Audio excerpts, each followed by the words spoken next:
অতিবৃন্দ সকলকে জানাই আমার আদাব। আজকের এই ভাষায় কথা বলে, বরিশালের মানুষ এক ভাষায় কথা বলে, চট্টগ্রামের মানুষ এক ভাষায় কথা বলে, কিন্তু মূলত সবাই আমরা কিন্তু বাঙালি, আমাদের মুখের ভাষা বাংলা। কিন্তু বাংলা কোনো বড় মানুষের সঙ্গে যদি কথা বলতে ভুল করে আলোচনা চলে আসে, অনেক লজ্জা হচ্ছে।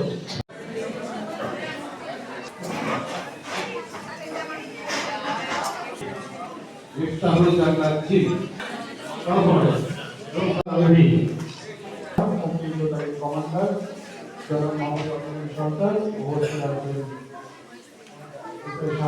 আমাদের সঞ্চালক একাডেমিক সুপারভাইজার সহ বিভিন্ন পর্যায়ে কর্মকর্তাবৃন্দ উপস্থিত আছেন, আমাদের নাগরিক পরিষদের প্রতিনিধিবৃন্দ, আমাদের পশ্চিমবঙ্গ ছাত্র আন্দোলনের নেতৃবৃন্দ, বিভিন্ন প্রতিষ্ঠান থেকে আগত শিক্ষকবৃন্দ।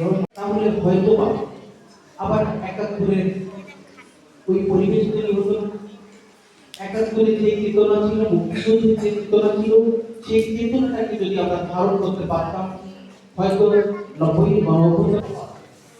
আমি খুবই কষ্ট পাই। এই মাতমটা আমাদের নাই কেন?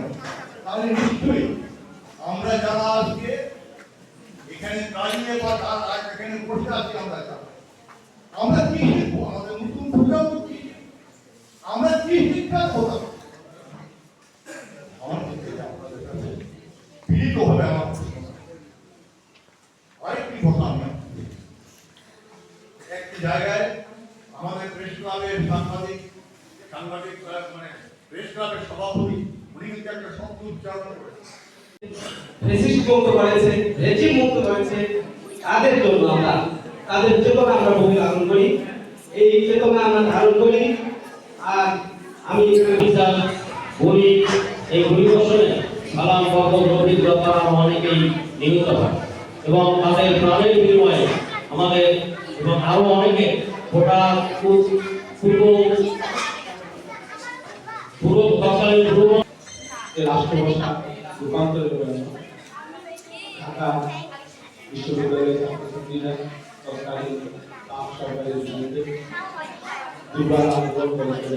ভালো লাগছে, কারণ একসাথে অনেক আমাদের জেনজিকে দিতে পারছি না, জেন এক্স মানে তারপর পরের দিকে জেন আফটারকে আমরা দিতে পারছি। তো আন্তর্জাতিক মাতৃভাষা দিবসের প্রেক্ষাপটটা বৈষম্য বিরোধী আন্দোলন থেকে আন্দোলন থেকেই এসেছে। কি বৈষম্য? এবার আঞ্চলিক জনপ্রতি যেমন আমরা আঞ্চলিক বৈষম্য শিকার, সেটা না। উর্দু ও উর্দুই হবে পাকিস্তানের রাষ্ট্রভাষা, তখন দেশের মানুষ ক্ষোভে ফেটে পড়ে। মোহাম্মদ আলী জিন্নাহর ঘোষণার প্রতিবাদে দেশের মানুষ আন্দোলনী বিক্ষোভ শুরু করে। 1948 সালে 1952 পর্যন্ত কথা বলতে অনেক লজ্জা বোধ করছে। বিশেষ করে এখন চাকরির ক্ষেত্রে ইংরেজি একটা খুবই গুরুত্বপূর্ণ অংশ, কিন্তু দেখেন ইংরেজি একটা ভাষা, বাংলা একটা ভাষা। তো আমরা অনেকে আছে বাংলায় বুঝিয়েও কথা বলতে পারি, এমন শব্দ আছে যেগুলো শব্দের সঙ্গে ভাষাটা কি বলতে। আবার একটা দিক আছে আঞ্চলিকতার দিক আছে, আঞ্চলিক ভাষা